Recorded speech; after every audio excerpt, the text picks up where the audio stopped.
Hey, I'm Matt Winston, and welcome to the InGeneral podcast.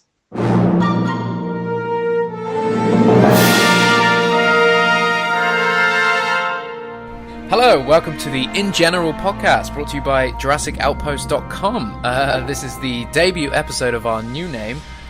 We were formerly JurassicWorld.org, but this is the... Oh, no, okay, don't. No. Hello, and welcome to the InGeneral podcast, brought to you by JurassicOutpost.com. This is the debut episode under our new name, InGeneral, formerly JurassicWorld.org, but this is episode 35 of the podcast. I'm joined with Chris and Ryan. How are you guys? I'm fantastic. Great. So enthusiastic. It's here, guys. How Come on. fun. It's June 1st. It's here. How Yeah, could you Jurassic not be June, It guys. is. fantastic? This is June 1st, Jurassic June, with the hashtag before it. This is an exciting... Is this the third Jurassic June now? Yes, Nate. yeah. Can you comment on that? Wow. Nate's not here right now. Nate will be with us. He'll be joining us a couple of times through the month on some podcasts. And obviously, this is the debut episode where we're interviewing Matt Winston, who came on. Yeah, we just got off the phone with but him, we just actually. wanted to... Yeah, we just got off with Matt. It was an amazing conversation, which you'll hear in about, I'd say, 10-15 minutes. We just wanted to give a quick rundown of the new website, which we've launched today. So if you head to JurassicOutpost.com, which we've been hyping up for a month now, but it's actually been in development for a while. What would you say? Long time. More than 6 months. It's It's been a long time coming. The initial plans to grow JurassicWorld.org to something that covers the whole franchise, to rebrand our name that's something more franchise friendly rather than just focusing on one film. It's been something that we've been wanting to do almost since the start. Yeah, I mean, the conversation has It's always been It's been around for a while, and we started really pushing for this well over a year ago. Like, we didn't start hardcore development, but we started, trying to figure out a name and general ideas for the website and how to rebrand. It was always something we wanted to do, but we seriously started these discussions over a year ago. Yeah. Well over a year ago. I mean, maybe even before Ryan came on board, and started working with us. Yeah, I think this was pre-Rye days. When did we Pre-Ride have that days. issue with? When did we have that issue with our Facebook? That was before Jurassic I World can't came remember out. when it was. It must have been around April, May. And we had discussions about doing this before then, even where we started floating the idea and floating names. And then when that happened, we're like, Yeah, damn. we tried then. Yeah, and then we're like, well, damn. Okay, let's try to fast track this. Let's see if we can fix this Facebook situation by fast tracking our rebrand. And when we realized that wasn't going to exactly work that way, we gave it more time we gave it more time for ourselves to figure it out. And plus, we all live busy lives outside of this website, so it's not like we can just snap our fingers and make it happen. But I'm so excited. Yeah, exactly. I'm This so is excited. something. Yeah, It looks so good. and the name is something that we landed on, and it was we had so many names. Yeah. I have a huge list of names that the website was almost called. MustGoFaster.com, CleverGirl.com, all these Jurassic Park Base phrases. Camp, Open Paddock 9, Base Camp. Paddock 9. Open. Yeah, just so many different phrases and words and quotes from the movies that we thought would make great websites, but we quickly realized that I think we really needed the word Jurassic in there. And then when that clicked, when we realized that, and then we threw Outpost out again, because it was one of the very first One of the names we first. had. It was right next to... It was Outpost and Base Camp were our two... Base Camp. Yeah. Yeah. And we didn't like either of them, and then when we went through the whole process and we realized we needed the word Jurassic in there, and then we went through Outpost again, and I think all of us unanimously just went, that's it, we are an outpost, that's what we are. We're in this... Assis is in this rustic shack over in Nublar, blaming a bad internet connection, that's why he can't write articles, that kind of thing. Yeah. That's what we are. No, I mean, the Outpost, it's on being on the front line of everything, and it's, the Outpost, it's not just one location, it is Jurassic, the Outpost of Jurassic Park, the Outpost of Isla Sorna, Nublar, Jurassic World, the sequel. I mean, it is our overlook where we collect and gather information and present it to the world for Jurassic fans. So it's kind of fun. We can own it, and it works with what we are, and it's fun. Yeah. And we can create our own logo, Yeah. which was a lot of fun. Exactly, and as for the logo itself, we worked with James McQuaid. If you go to his website, I've remembered it this time, James, www.jwsurvivor.com. That's the game. You may remember the video game. Oh, yes. It's a free online Flash game. In fact, I don't think it's Flash. I think it's HTML5, but it's amazing. It's so fun. James McQuaid, I've worked with him on a couple of projects before, and then I thought, you know what? James McQuaid is the guy to design our new website. And we went through hundreds of iterations. I'm talking so many designs and so many different logos, and we could never settle. And then, we had all these ideas, and then when we got this version, when we reached this point with the amber throughout, it just worked. When we bring them on to our podcast, we can have a corresponding article with a lot of the concept art that we were throwing out there and a lot of the different development stages of the logo. I think people would like that. It's pretty cool. We had a lot of fun building up to it, and there were a lot of design iterations. There were a lot of design iterations. There were so many. Because all of us were providing on is feedback also, so it's difficult to get us all to we all love the same things, but we all had different directions we wanted to take it as well. But we came out with something that works so well. Yeah, it is. Yeah, it was finding that middle ground, and it was even the little details of the menu bar at the top. It wasn't always going to be 100% across the page. The kind of rocky texture stone with the moss on it at the top, that was going to fade into the background. But then I think we tried it with the banner across, and we realised that allows us to change the header. For example, not that we're going to do this, but when it's Christmas, we can put snow up there or something, and it doesn't involve us changing the whole website. Just if the sequel is in a deserty environment, well, guess what? We can find a art style look, or if the sequel embraces a certain color, we can find a way to integrate that look and style and texture into the website, because obviously the website is going to be updated with news about the most prominent things happening more frequently. So having a overlay that sort of embraces it, but it's also very timeless. It's going to work on its own, and it segues with a lot of different art styles pretty well. It's very clean and modern, but... And again, we will talk about this when we get James on, but I think we had loads of iterations of the site, loads of versions that were just sort of grey and blue, and keeping with our old style. And then we were like, well, the franchise itself wasn't always blue. It was, we had the red, we had the yellows, we had the oranges, and then I think it was the injection of amber and orange with the blue and the grey that just the amber something works perfectly. Stood out to all of us with the amber there. It's a colour that's almost you don't see related to the franchise anymore, but it was so prominent, especially in the first movie. So yeah, we think it just works so well, and we're really pleased, and we really hope that you guys do as well. Because obviously at the end of the day, we post this news, and we just love hearing that people had a good time when they came to the site and they got the news they wanted. And this is going to make that so much easier also. We have tags on our news articles now. Our news articles are much cleaner. Writing them's easier. You don't get the whole post on the front page. They're actual news articles now rather than kind of a blog layout. It makes the experience way better. It's going, if you want to find an article, we've got a search bar. It turned the entirety of everything. We have references for each film. Information you can easily find. It's slick. We can all work on it, and it's creating the website's really evolved at this point, and it's great.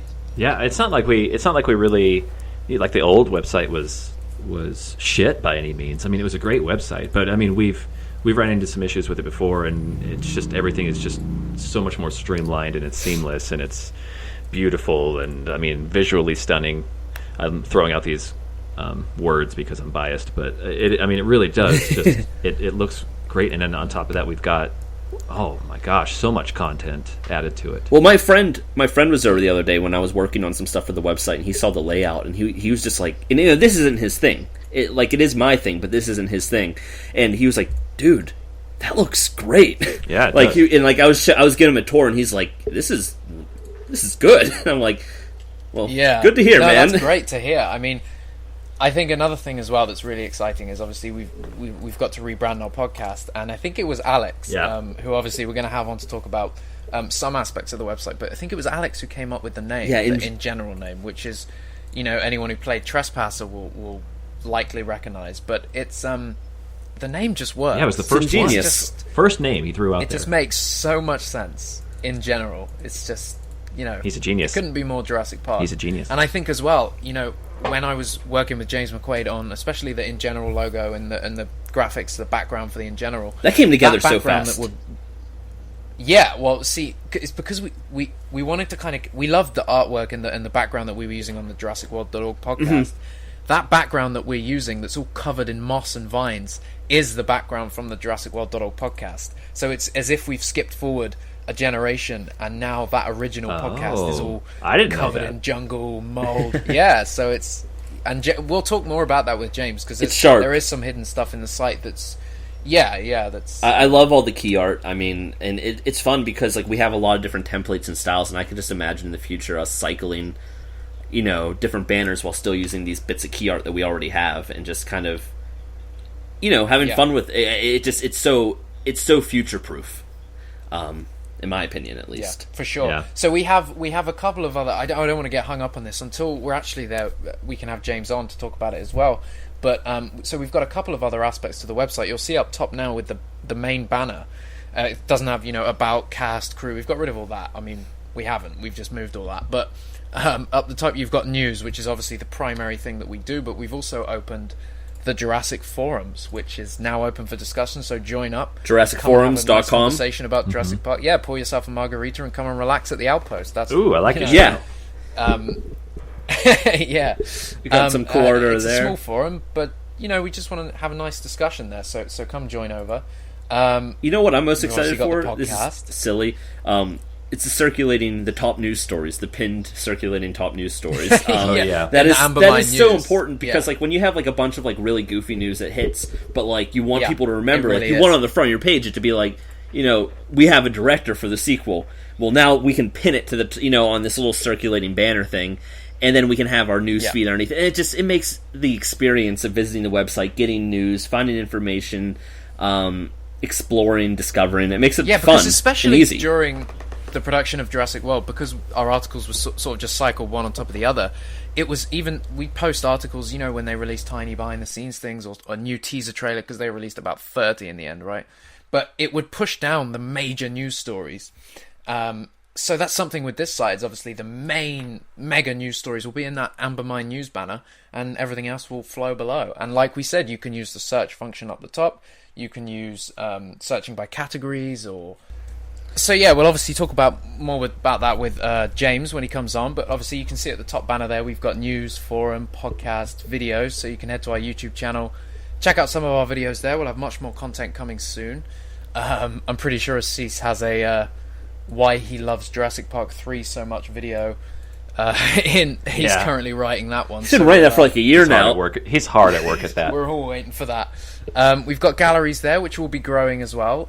We want to, just catalog all behind the scenes pictures, the posters from the movies. Just, generally just have all the images in one place. Yeah.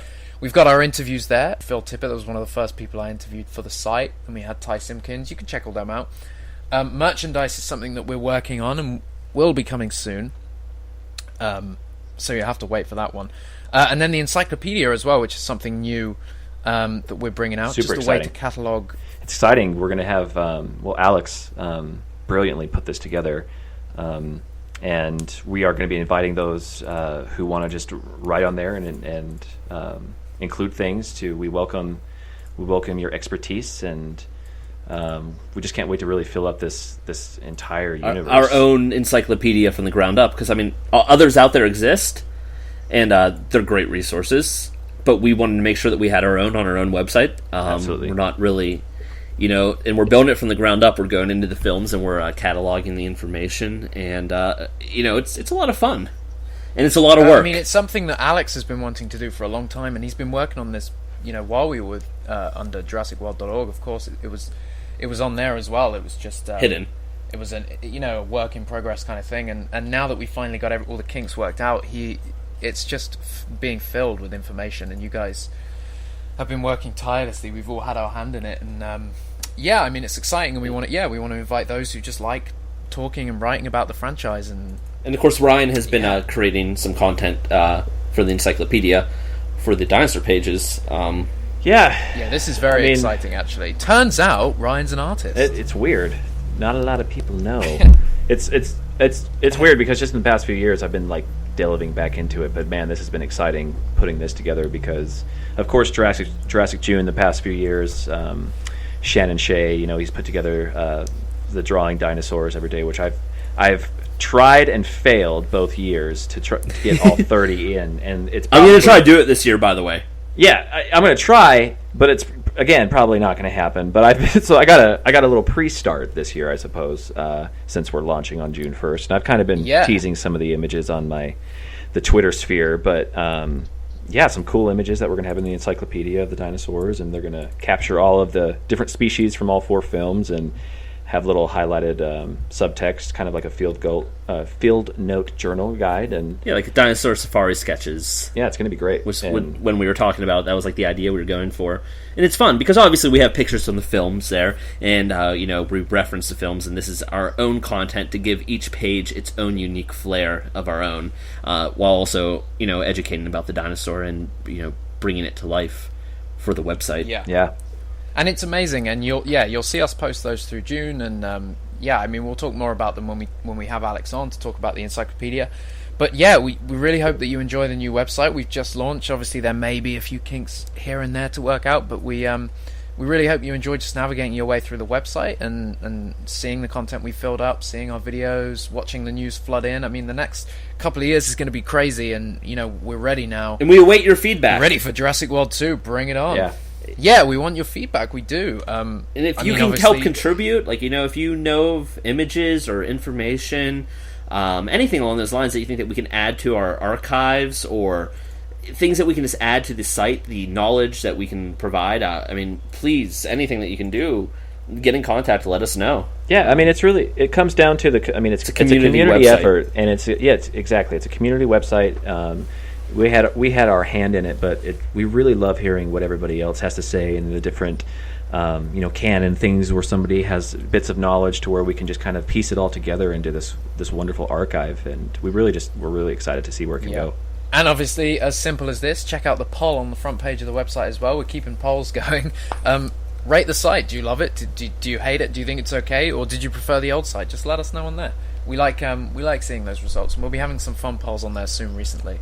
That doesn't make sense. Soon. Makes total sense. Yeah, whatever. We'll have some other polls on there, guys. Total just sense.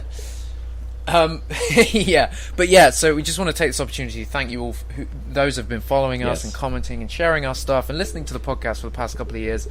I started this website in 2008, and it was fun back then, but now as such a collaborative effort, I work with these guys, and it's a hell of a lot of fun. And at the end of the day, we all have lives, we all do things outside of that, but this is, we all love Jurassic Park so much. This is just where we come to have fun. Yeah, exactly. To write about the things we love, Yeah, it's more than just like a news blog. It's meant to be a community watering hole, in a lot of ways, and knowledge giving. It's a hub. It's a hub. It should be a hub for becoming. If you want information on the franchise, you want information on the latest news, you want to become more socially active in the franchise with its fans. It's going to give you all these opportunities, and it should just be something fun. And there's a lot of other websites out there that do stuff that is similar, and the more the merrier. It just creates it's a franchise that we all love, and it just kind of creates a beautiful, cohesive, strong fan base. Yeah, kind of what it was like, when we were growing up with Jurassic Park 3, and there was all these websites. And Dan's JP3 page. Dan's JPpage.com. You can access all the archives on there. It's amazing.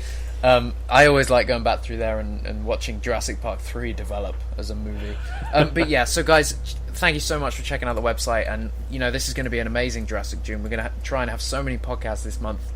We've got so many people we want to get on. But without further ado, we will talk about the website more on further podcast. And again, check out the forum. Get talking in there. Yeah, and stay tuned. It's June. There might be news. I feel like June. I've got a good feeling about this month. Is basically what I'm saying. I don't think we're going to end this. I don't think we're going to end this month without some news. We're going to hit the exact 2-year out from Jurassic World 2 date this month. I don't know. I've just got a feeling about this month. I think that there's going to be like an actual. I'm not saying like jaw-dropping, earth-shattering news, but I think that we'll get something to talk about. Something. Yeah, fingers crossed. Maybe a title and a green light, Video game? Hell, I have no idea. Just video game? But yeah, possibly. Stay tuned, and I would like that, but I honestly have no idea. Check out the website, check out the forum, sign up there, get talking, submit your art, blah, blah, blah. But without further ado, here is our interview with the one and only Matt Winston. Thanks, guys. Joining us here today is Matt Winston, and I really don't think he needs much of an introduction, but Matt, why don't you go ahead and tell us a little bit about yourself in case somebody's been living under a rock? All right, for those of you who've been living under a rock, and by the way, I don't think it's so weird that people might not know who I am. My dad was a legendary creature creator in Hollywood for nearly 4 decades, Stan Winston. You know him from the Terminator series, the Jurassic Park series, Aliens, Predator, the first Iron Man. He really made a mark in Hollywood, and I'm his kid. And I co-founded the Stan Winston School after he passed away in 2008, along with the rest of my family, notably my brother-in-law, Eric Lidoff. He and I run the show in honor of Dad. And in my own right, I was an actor for many years, and then turned to screenwriting, and have always been very creative. And then when Dad passed away, it seemed like carrying on in his wonderful spirit of creature creation was a worthy way to spend the rest of my life.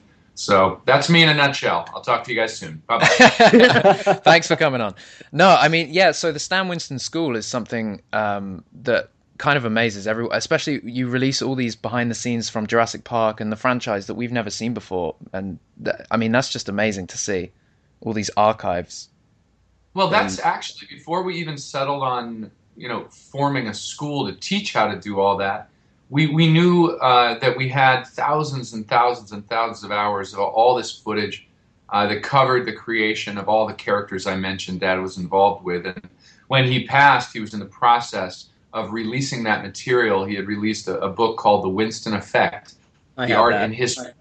Yeah, and it was the proudest achievement there towards the end of his life, because it showed everything. It shared how it was done, and so we knew we had to continue doing that. And so we started putting together, an idea for a behind-the-scenes archival site.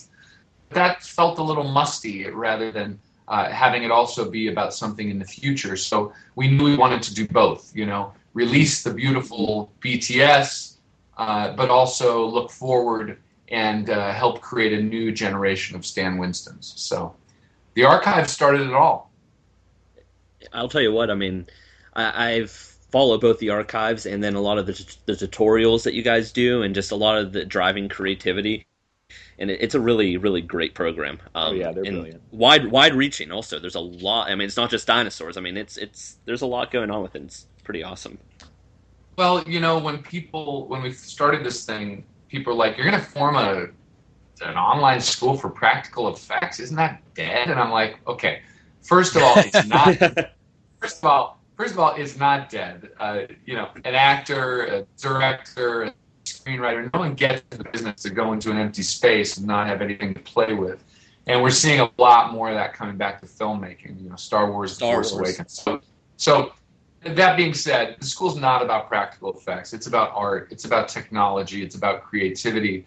And it's about monsters. And there's a lot of hooks there to bring people in, It's not so limited. It's for cosplayers. It's for hobbyists, for people who put together haunts. It's for illustrators, tech wizards who are not even very artistic.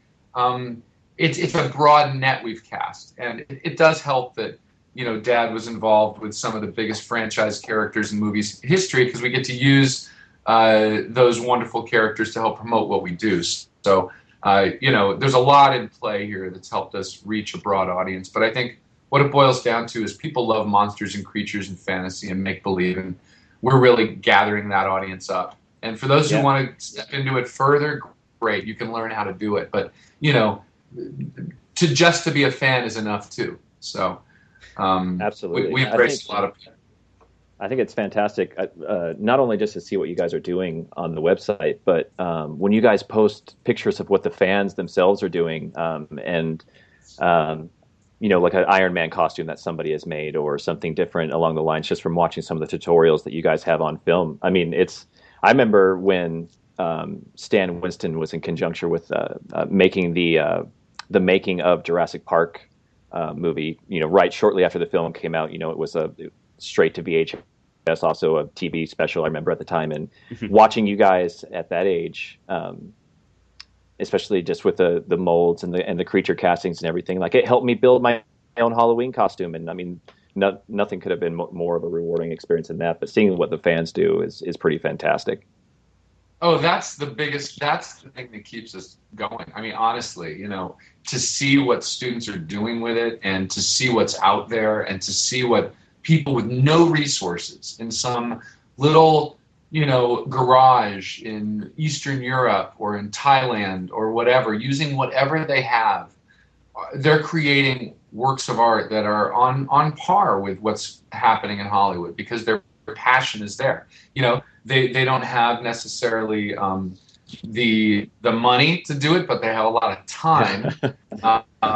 And as I said, they have the passion. And so to see all of this amazing artwork out there, that's what makes this exciting for us completely. And for the first year with Facebook particularly, I was the guy posting all the Facebook stuff in the first couple of years until it became a big team effort. Everyone learned how to do it. But I was just posting, here's how the T-Rex was sculpted, and I'd show behind the scenes of the T-Rex being sculpted, and so on and so on. It was just Stan Winston Studio. And a year in, I saw some amazing posting. A person put up on the internet, a fan, and I put it up, and it went ballistic. And ever since then, we've really turned our spotlight on the whole world. And I think that's why fans have really stuck with us, is because they're going to learn what's happening with fellow hobbyists. And it's going to inspire them and make them realize, oh, I can do this too. You don't have to have a big Hollywood studio. So, that's what it's a great way to show that practical effects are still alive, and people still want, Yes. independent filmmakers still want to use practical effects when they can. And as you mentioned with Star Wars before, we saw practical effects beginning to come back into a major Hollywood production. Do you think that's kind of the beginning of the rise of animatronics again? Absolutely. I can't speak to whether or not, large scale animatronics are going to make a reappearance in films soon. I'm being honest with you, but I think that makeups, the more mid-range, larger puppets, who knows when we're going to see another 40-foot T-Rex. I pray for that day. Right. I think that amusement parks are bringing it. I think that live attractions are bringing that. And I think that's where a lot of the future of the larger scale animatronics is, and where its history was too. That's where it started. But I do think there's a huge return to tactile filmmaking. Young directors, actors, production designers, they want to come to a place and transform it and play make-believe and build sets and wear costumes and see what they're reacting to, and as much as possible create the world, because you can tell, and I think that there's a big return to that. And I think directors with a lot of clout are like, I want to have fun again. I don't want to leave it all to, I don't want to leave it all to post-production, looking over some guy's shoulder at how that scene was going to look. I want to see the scene in the camera. Yeah. And I think there's a huge return to that. I mean, look at what George Miller did with Mad Max. I mean, it's all it's all over the place. People are back to, Christopher Nolan has never left that style of filmmaking. Exactly. And look at The Revenant. I mean, whether you like the film or you didn't, they were there. I mean, it was cold. Those were real trees and mountains. I mean, you don't get me started. Tactile filmmaking. No. Do get started. Yeah. It's not going anywhere, because look, we are three-dimensional creatures, and we will never be completely satisfied by two-dimensional entertainment. We need a sense of dimension, because we have dimension. So that's my feeling. Well, the three of us definitely, I mean, we speak for a lot of people, not only in the Jurassic Park community, but like Star Wars did, but animatronics in some way, we weren't exactly, we were happy that at least the Apatosaur made its appearance in Jurassic World, but we would definitely like to see more animatronics, not only in Jurassic films, but just in a broader scope of across things. cinema, practical effects just in general, not just animatronics, just more an embrace of practical effect in filmmaking. Yep. I think Star Wars proves, I think sometimes producers seem to be afraid that it's not worth the money and the time, and or that audiences won't like it for some strange reason. I think there's a sort of like a thought in Hollywood that CG is what audiences want to see. And I think Star No. Wars proves that that's not the way it is. People just want to see something cool. People just want to be brought to a world. Yeah, And it's to feel real, isn't it? I mean, you can with the Velociraptors in Jurassic World when they were in the paddock enclosure, when with their heads in the I kind of forget what you call it. That was cooling out for an animatronic. Oh my gosh! No, there were so many wonderful moments that insert heads could have upped the reality factor. I mean, look, I'm not gonna slam Jurassic World because I think that it paid homage to the feeling of the series. This is my personal feeling. I think it was lovely. I really dug it, and I think they honored the previous trilogy. But you just go back and watch those movies this week, guys, and there is nothing as real as what you saw in those three films, in these films. I'm sorry, in the new film. And it's because they weren't mixing it up. It's so easy, mix it up. You could have done an Indominus Rex insert head that would have been brilliant. That moment where its head comes in and they're hiding by the old Jurassic Park Jeep in that sort of garage. Do an insert head. The raptor moment you thought those raptors were not up to snuff compared to the first films, and it's only because they didn't do enough. And you know what? I spoke to the director. Yeah, I went up to Colin at the premiere and I congratulated him and I introduced myself. I said, my dad's Stan, and he was very excited to talk about dinosaurs in the movies. And he goes, I had to fight for that. I said, the Apatosaurus was lovely. I wish there had been more of that. And he said, and I had to fight for that single animatronic. I had to fight because the producers, they don't want any unpredictability. They got a big machine here. They got a set date. Oh man, we got to do a lot of work in pre-production. We got to build stuff. We got to choreograph. We got to this and that. Let's just leave it to the digital artists because audiences won't care. And that's just how it is. And to some degree, they're right. That thing crushed records. It did.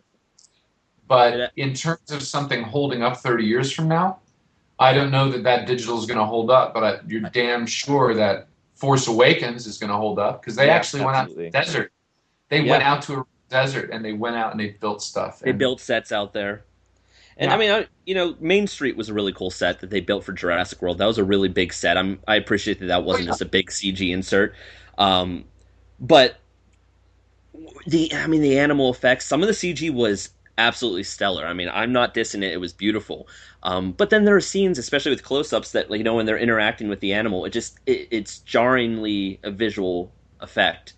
And you're going, that's really great CGI rather than that's really there. It doesn't look as real as the first movie's animatronics because they were real and they were there.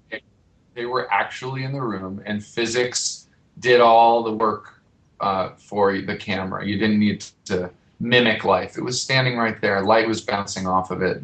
And anyway, I think we all are great. Yeah. I think we all are on the same page on this one. I mean, fingers crossed for the sequel. Yeah, well, we'll see. We'll see what they do. I don't think the dollars and cents are going to force them to do anything different, unfortunately. When you make bazillions of dollars, you go, let's not mess with it. Let's do that again. I think that's kind of our concern. We were hoping that now that the success of Jurassic World showed that people want to watch these movies again, maybe they'll start bringing back what made the originals fantastic. And then you've got, the success of Star Wars on top of that with the practical effects, which just made that film that much better. Well, look, the difference is in Force Awakens, it was someone like J.J. Abrams, who has incredible clout in the industry, said, this is how I'm going to make my movie. And the producer said, okay. And in JW, it was different. Colin did, wonderful artist, but did not really have the clout to say, no, I need this much built. Sure. I need to see things. And it takes a director with that kind of clout to insist on a more tactile, less producer-driven, more artist-driven style of filmmaking.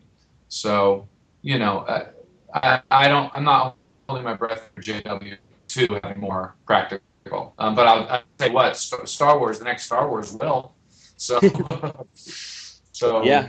Well, I've got to ask Matt, something that's been on my mind, well, past 15 years, I guess, during the pre-production and the development hell that Jurassic Park 4 went through.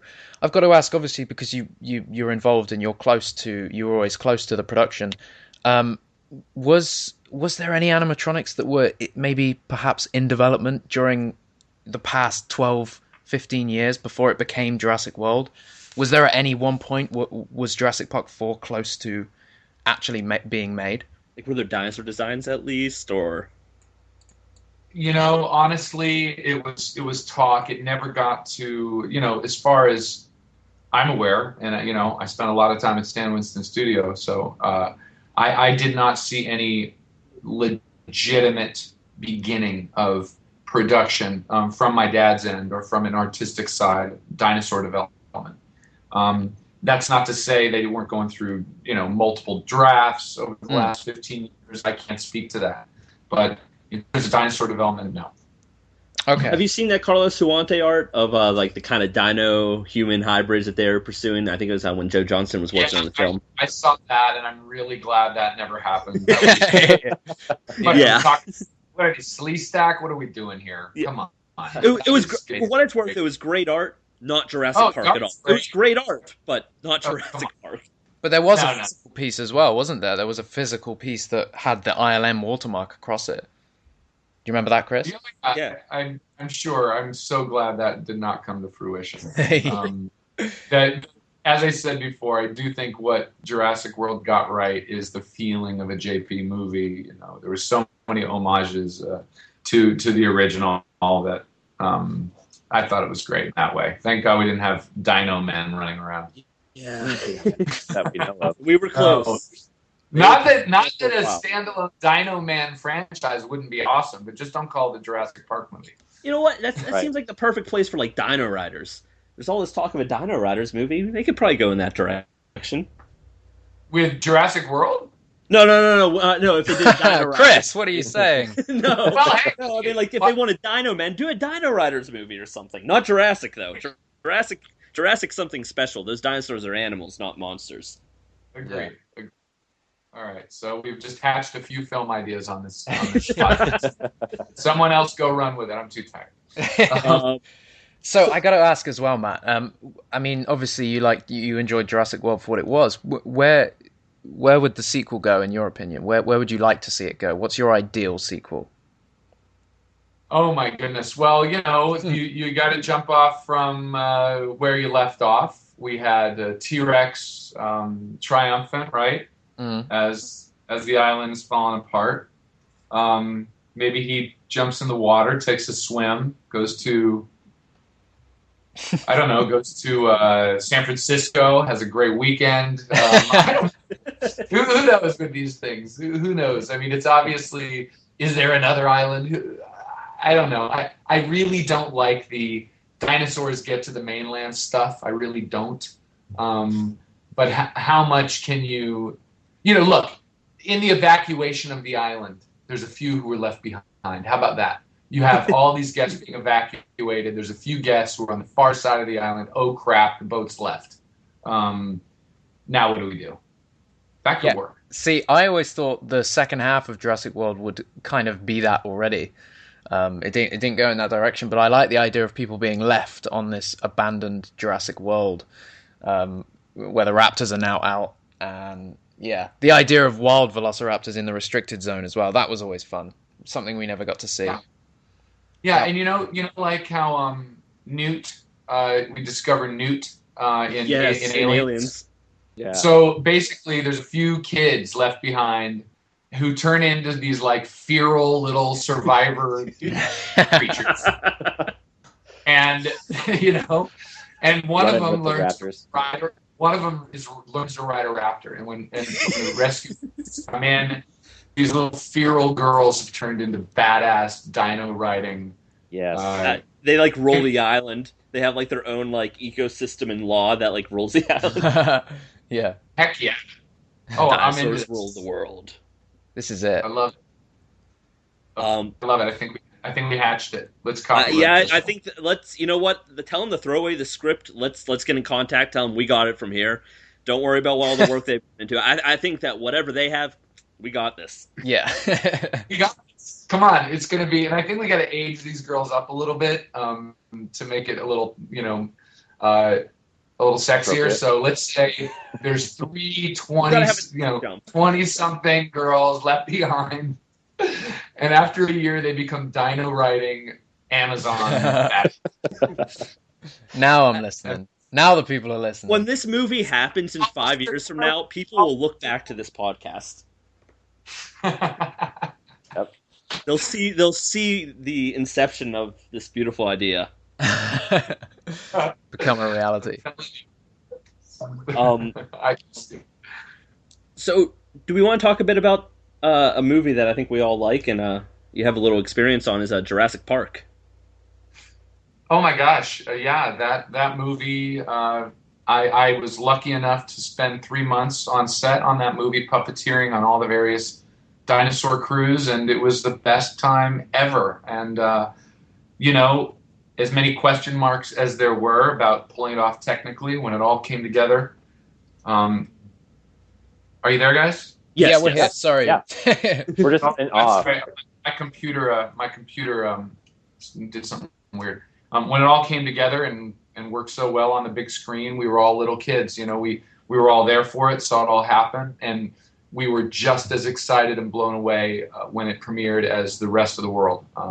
It was a benchmark film, and to be a part of that film and a part of movie making history was so exciting to see so many amazing craftspeople at the top of their game. It was very cool. We can talk specifics though, whatever you want to know. Oh God, So- you just opened like a can of worms Yeah, there. I don't know if that's wise. Talk about the best post-college job ever. Well, stuff you haven't heard in every interview. I speak from the perspective of Stan Winston's kid, just having gotten out of college. Dad saying, "Hey, you want to get your SAG card?" Because I wanted to be an actor, and he goes, "All right, come puppeteer dinosaurs for 3 months. You get your SAG card and hang out with Dad and have some fun." So that was my involvement. So that's the perspective I bring. Any questions you want to? That's that's just like that. That just sounds like an amazing experience in its own. Man. So what dinosaurs did you puppet?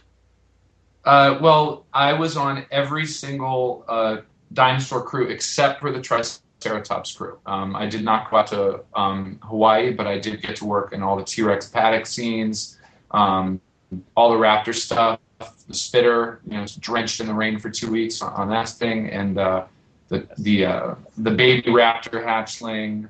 The list goes. Yeah, I think, does that cover them? It certainly Yeah, that's does. all the stores. Other artists would have to go back to the shop, or rather, if you were on the T-Rex crew, you basically had spent a year building the T-Rex, sculpting the T-Rex, mechanizing the T-Rex, and then you got to take the T-Rex to the set, do the T-Rex sequences, and then go home, go back to the shop, and work on whatever else you had to work on. But I was useless at the shop, so Dad said, "You're just going to stay and puppeteer whenever a new crew comes in." So benefits of being Dad's kid. Yeah, it's got to be like incredibly hard to choose, but I mean, which one? You have to have a favorite. I mean, all of them, of course, are your favorite. You're going to say, T-Rex. T-Rex. Yeah, T-Rex. yeah, right.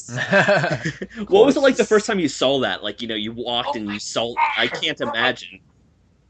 I've told this a million times, but it's always brings this memory back to me. And I had seen the theme being built for months and months and months, but when it was actually on the set at Warner Brothers on that T-Rex paddock set, plugged in, turned on, and moving, and you're standing facing this thing, and it's moving with such speed, with such power. You feel the wind of it as it's moving past you, and it's looking at you in the eye. My stomach was in knots. I was so, fascinated, frightened, all of it. It was the closest I can imagine coming nose to nose with a real dinosaur, and it felt like it. It took you out of the artifice completely, when it was turned on and doing that. And wow, it was unbelievable. And everyone on the crew had that same experience with it. No one had ever seen anything like that. We'd seen slow moving animatronics in amusement parks with a limited number of moves that went through a cycle of movement. But to see something of this size and power move with improvisation, it would follow you. It was puppeteered live. It was, I can go back to that feeling and just talking about it. So the T-Rex, man, oh my gosh, yeah. The Raptors and the rest were phenomenal, but they were, smaller puppets, and I'd grown up around stuff like that. Not to take away from how lifelike they were, but just the size of the T-Rex was. And obviously, with the Velociraptors, the design of them changed throughout the movies. I mean, obviously, you had the Isla Sorna Raptors in Lost World, and then even different ones in Jurassic Park 3. Which Raptors were your favorite? Which design? 3. I love the final iteration. I loved the spines and the colors, and I thought they were so beautiful. I thought the Raptors in JP1, they were the first. They were the ones that were executed the most with puppetry, and I got to puppeteer on them, so I have a real love of them. But the sort of female drab brown. It's real. It's more like nature, but I kind of loved where the designs went in the final. It's actually kind of funny because cool. if I'm not mistaken, the female Velociraptors from Jurassic Park, they were a little bit more colorful, but it was the blue lighting on set that made the animatronics have a little bit more of that uniform gunmetal grayish brown color. Yeah, they did not show off. There was a whole bunch of variation in that color scheme. I mean, they were almost like tiger stripes in a weird way. And it did not show up much on camera. Think about the scenes they're in are a little darker until the final scene where they're well lit. Yeah, and that was the CG. No, there was an animatronic or two in the final scene. There's plenty of practical in that final sequence as well. I was there. When it comes to the tarp. Comes through the tarp. There's a few great close-ups, and those close-ups are always what sell the digital. That's how it always is. Exactly. I mean, it's beautiful design, terrifying design, but it's an absolutely stellar-looking animal. I do love the third films as well. Both the male and the female, they're really, really cool looking. Yeah, I think they're my favorite Raptors as well. Maybe I love their eyes. Their eyes are so. Oh yeah. Oh my gosh. And the puppets themselves were generations beyond what we did in JP1. They were in JP1. The puppets were all cable controlled with some RC function for the blinks and stuff, and some hand puppets. But starting with 2, they were hydraulically driven cable controlled puppets that were much more fluid. Didn't require 14 puppets. I mean, it took more puppeteers to puppeteer a raptor in JP1 than it did the T-Rex. It was 14 of us on that thing. 3 tail puppeteers, to 4 arm puppeteers. It was a lot of puppeteers. But 2 and 3, it was unbelievable. They were able to drive it all from just a few, and the fluidity of it and the speed of it. They brought the T-Rex technology to the Raptors, really, in 2 and 3. Yeah, that's pretty incredible. Yeah, because they had the bodysuit for the Raptor, right? In Jurassic Park 3, they had the guy, when Udesky's on the ground and the Raptor slits down its spine. Violent scene. But it was a guy controlling the Raptor's legs. He kind of got into the suit, right? Yes, yeah. And they had external RC telemetry devices to control arms. It was all just pushed. All the technology was pushed, and then of course simple insert hand puppets were used extensively as well. So the trick. Dad always said, I am technology agnostic with regard to making movies. It's always about what's best for the shot. Storyboard this thing out. Okay, in this shot, in the storyboards, I am just seeing the tip of the thing's nose. all right? And it comes in a little bit. We can create a simple little hand puppet that's going to get you that shot. You don't need to have the full puppet there on that day, you know. And when you start thinking about filmmaking that way, you realize, wow, there's so many ways to achieve these things.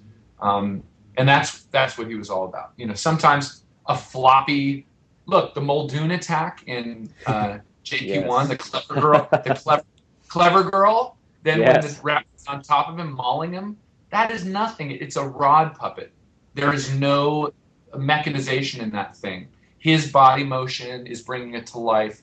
Some off-camera puppeteers with rods are keeping the tail alive and the head alive. But simple, effective, and it works. And with all the other effects shot. And you don't need to spend, $500,000 on a crew of digital artists to recreate the sense of reality. No, just throw the puppet on the guy, let him ride around in the grass, and you got it. And you get it from a bunch of angles, and it doesn't cost extra money.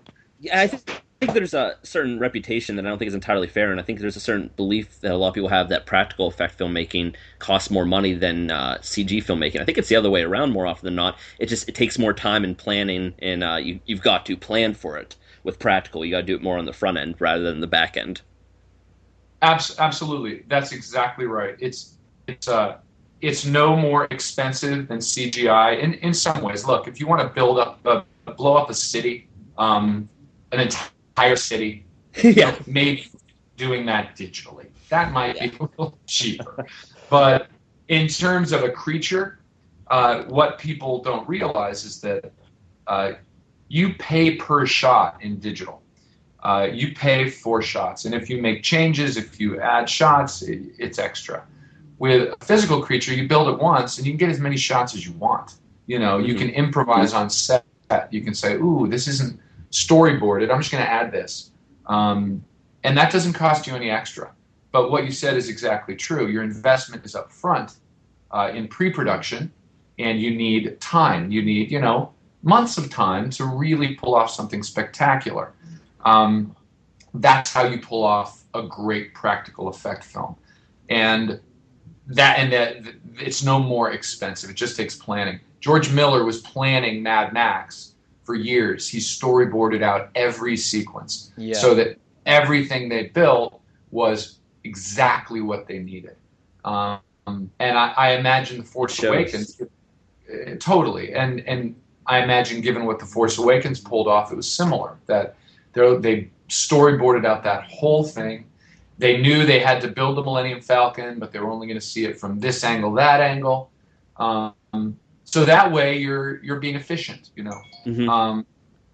And you're taking the filmmaking process out of just post-production, which is so much more fun, And so it really just does take that upfront commitment that you're talking about, and that scares producers. They want to handle everything themselves at the end over someone's shoulder, micromanage it. But that's sort of why we hope for the sequel for Jurassic World. We really hope that maybe they change tune a little bit with animatronics, because it's they proved themselves in the first 3 Jurassic movies that animatronics blended with CGI works incredibly well. It helps the actors make it seem more real. So with the success of Jurassic World, you'd hope that maybe they change tune a little bit and go back to what made Jurassic so great. Yeah, and innovate with it, take CG and practical effects work and see where you can go with it, and see what you can do. If you bring the two technologies together, you could probably create something that people have never even imagined, something so lifelike and fun. I couldn't agree more, but the realist in me says if we're looking for innovations in practical effects, the Jurassic Park franchise is not where we're going to find it. That hurts. That hurts. Yeah. I'm sorry to say it. That's my realistic feeling, only because look how well Jurassic World did. I don't see the producers in the studio being willing to mess with that formula because it did so well. I think that where we're going to see practical effects like what you're talking about, this wonderful new innovations and how practical and digital can work together, I think we're going to be seeing that in the films of J.J. and some of the younger generation. And until one of them directs a Jurassic World movie, I just don't see it happening. Do you think that's the Apatosaur? I so hope I'm proven wrong, guys. I can't tell you, but given my conversation with Colin, where he said he had to fight to even keep in to build an Apatosaurus insert head. Given that he had to fight for that, I'm not optimistic. But that proved itself. That shot in Jurassic World when it tracks along the tail of the Apatosaur and then all the way across his body, all the way to the head. It's seamless. I thought it was one of the most emotionally affecting moments in the movie because you knew something was really there on the screen. You know, you knew it was there on the screen. And look, man, I hate to say it, Hollywood's driven by box office. It did so well, man. They're not going to change anything. Yeah. That's my feeling. I hope I'm wrong.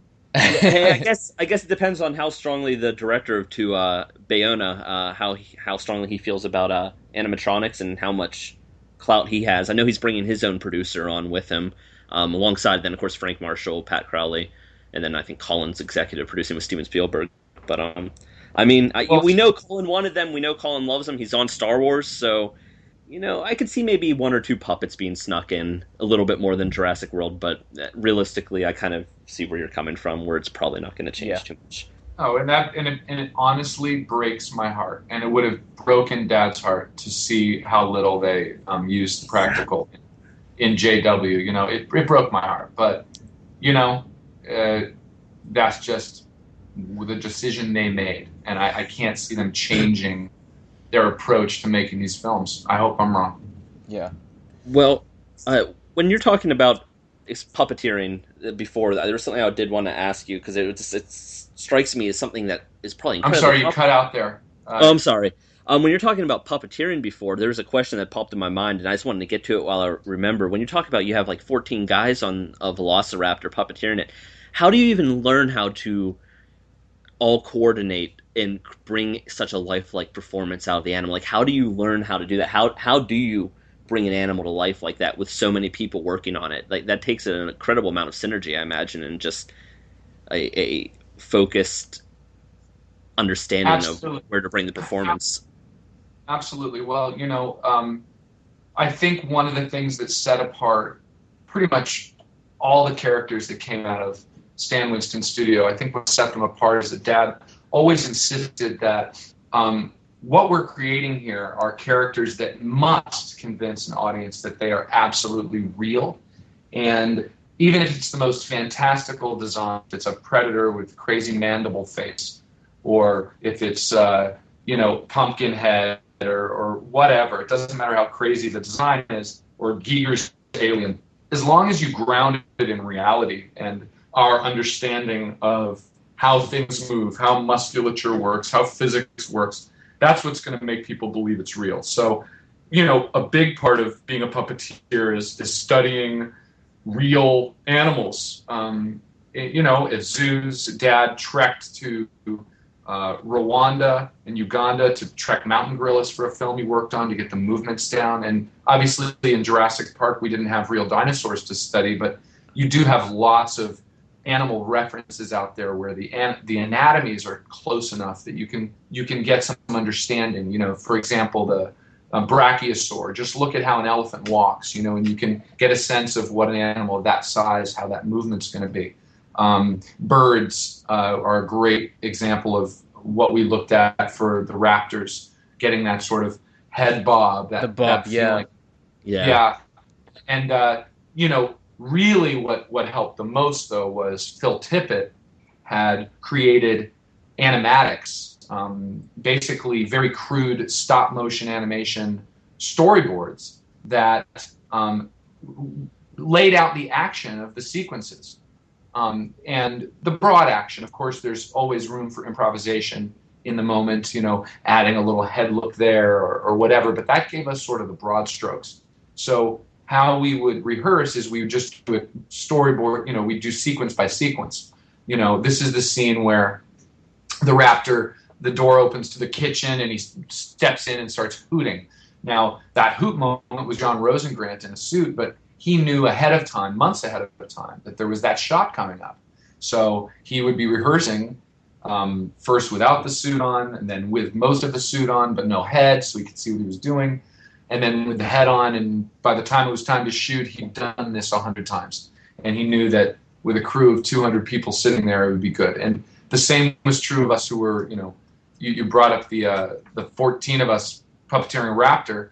We knew the shots we had to work in, so we worked them, and you isolate them. First, you get your head moves down, then you get your gross body in there, and then you add your arms in to make sure they're sort of supporting the performance. Then the tail comes in, and then you just work like an orchestra. And honestly, that's where Dad had his most fun. He loved the building, designing aspect, but getting on set and having an orchestra of puppeteers to talk through a performance. That was really where Dad always led the show on set. Steven would tell Dad the performance he wanted, and then Dad would have a megaphone and conduct us puppeteers.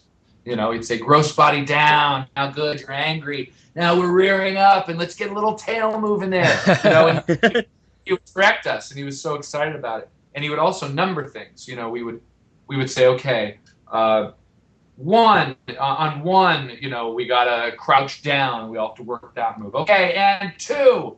And so that we're all coordinated. So long-winded answer, a lot of rehearsal, a lot of study of movement, and in the case of Jurassic Park, we had Phil Tippett's wonderful animatics to help us guide our performance. And I guess guys, that makes it. Crazy, sorry, Ron, you go. Oh, I'm sorry. I just had a crazy, mind-blowing thought that I just kind of wanted to share. So, Matt, I know that you and your dad, I know that you guys came out, or at least your intentions in Hollywood were similar and the same, where you both wanted to act and kind of fell into the careers that you did. And I know that you guys had some smaller success on that scale, but guys, I'm just thinking about this, like the way we're really actually kind of seeing both you and your dad's performance, iconic performances in those dinosaurs. And I know it's kind of weird to think about. I never really thought of the dinosaurs as actors or as performance actors by any means, but it's really like I really feel like I am seeing Stan and how those characters and those creatures were brought to life. Because I'll tell you, I was 8 years old at that prime age to where I believed everything I was seeing on that film, which is why I'm having this conversation with you today. So yeah, I think that's kind of cool. Yeah, you are absolutely seeing Stan Winston, and by extension, his crew, in every character they ever created. He would always say this. He would say, we are not creating effects. I do not do special effects. I create characters. And that was from design all the way through to execution and bring it on set. And the most important element of all was bringing it to life on camera and creating an actor. And this is why Dad got top billing in movies. He was the first makeup effects guy to ever get front of credits billing, because he rightfully convinced the producers that, hey, we're creating the star of your movie. This isn't called paleontologists, It's called Jurassic Park. There's not a picture of, Sam Neill, God love him, on the poster. It's a T-Rex skull. There's not a picture of Carl Weathers on the poster for Predator. It's a predator, And he said, look, all these actors you've hired are expendable, but there's only one person on this planet who can create this fantasy character who's the star of your movie. And that's how he thought of it. And on set, like I said, he was the monster, and he'd be shouting at us what to do. Okay, come down, good, growl. Now rear up, and good, now get in there, now tease him and get in there and take your claw and rake it across her cheek. That was what he did. He got to be an actor. He got to be an actor through his creatures, and yes, that is why it they are shows. So yeah, that it really does show. They're all so iconic, and we all know them by their personalities and their traits. We don't think of oh, well, this practical effect had this meant. No, we do think of them as a real animal. Like, we know the behavior of a T-Rex a raptor or predator. You know, what makes these animals and these creatures and these monsters? What makes them tick? What are they? You know, how do you make them in a future film? And it's timeless. It's absolutely timeless. That passion and energy is infectious, and it just absolutely drove something that was amazing across so many franchises. And I know inspired me growing up entirely. I would like to point out that, and everyone knows this, but as much as the big names are attached to these films, Steven Spielberg and Stan Winston and Dennis Muren and all the actors and Rick Carter, the production designer, and John Williams, of course, his score. It's so much a team effort. Any film, from creating anything, everything that came out of my dad's shop, 1,000 hands touched it. 1,000 different creative minds lent their little seasoning to the sauce, and that is how everything wonderful happens. A creative idea with an army of creative people behind it is how you got what you got. And all hats off to Steven Spielberg for being perhaps the most collaborative filmmaker in the history of films. He has a strong vision. He knows what he wants, but he also has incredible faith and belief in the people he brings together to bring their stuff to it. So I think that's one of the reasons the films are so beloved, especially the first one, is that an army came together to make something really special, and no one person can take credit for bringing dinosaurs back to life. And you guys really showcased that last year in the. I'm sorry, Jack. I'm going to let you go in a second, but you guys really showcased that last year in the Jurassic Party. Webcast thing. The webcast, yeah, we were all in tunage with that. The 6-hour-long event. Seeing everybody there was, man, that was so cool. I mean, talk about a great reunion. But Jack, I'll let you go. But I just thank you for doing that. That was really cool to see. Yeah. Yeah, no, I was going to bring up the exact same thing, Ryan. We must be in sync. Oh, cool. I was just going to say, we're talking about all this. That's why we love seeing all these behind-the-scenes videos, and it goes back to what you do with Stan Winston's school. We love seeing all those behind-the-scenes videos from the Jurassic Park movies because, a lot of it never made it to the DVDs or the Blu-rays, and it's amazing to see these movies actually get made. That's what we all want to see. Yeah. And it kind of leads me into, do you have any plans to release anything new that we haven't seen? It's Jurassic 2. Oh, gosh. Yes, we have still so much unseen footage from the making of Jurassic Park, guys. And we let out so much of it, with the building up to JW, that we've just taken a little break from the franchise. We have so many archives from other films we have to look at, but yeah, there's still so much stuff.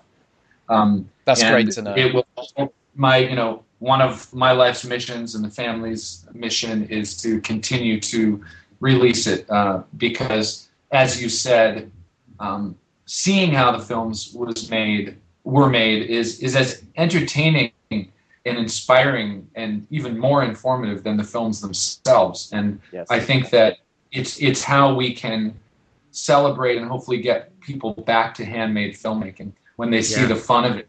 Unfortunately, we have a generation of films here where there's really no behind-the-scenes extras that aren't just people sitting at laptops. I mean, who cares? I don't care. I don't want to see people on their desktops manipulating, polygons.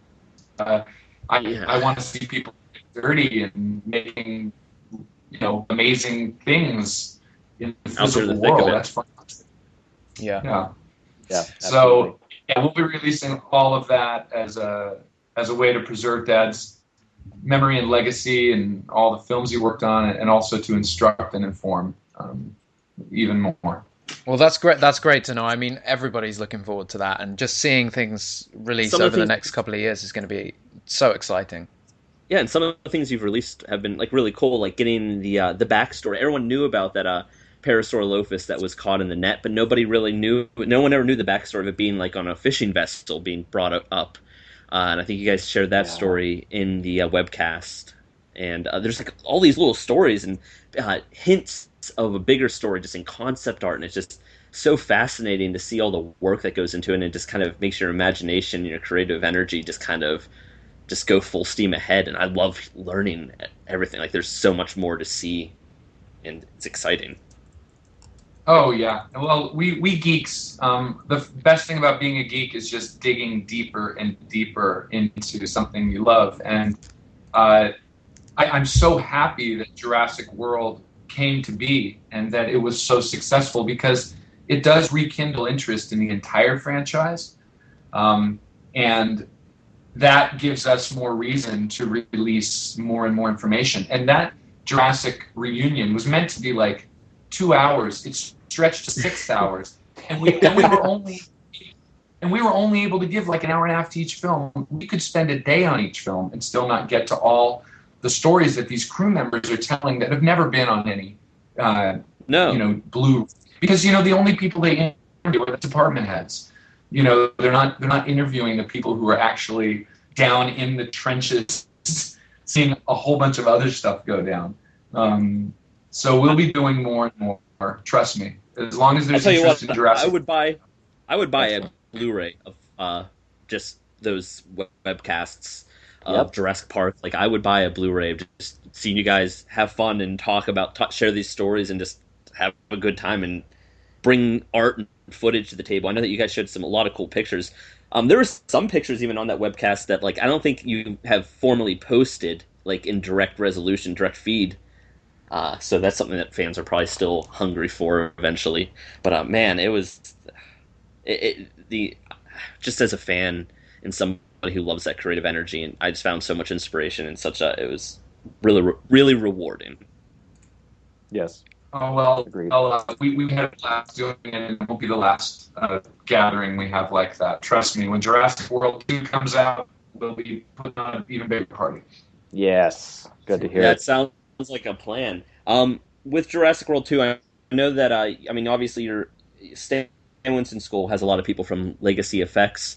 Whether or not there's practical effects work happening in Jurassic World 2, do you think Legacy Effects might be more involved with the design in the dinosaurs just on like a concept design level this time around, as opposed to Go ahead.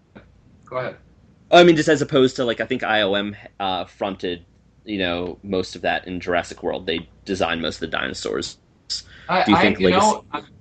As far as I know, I've heard differently. Legacy had a big hand in the design process.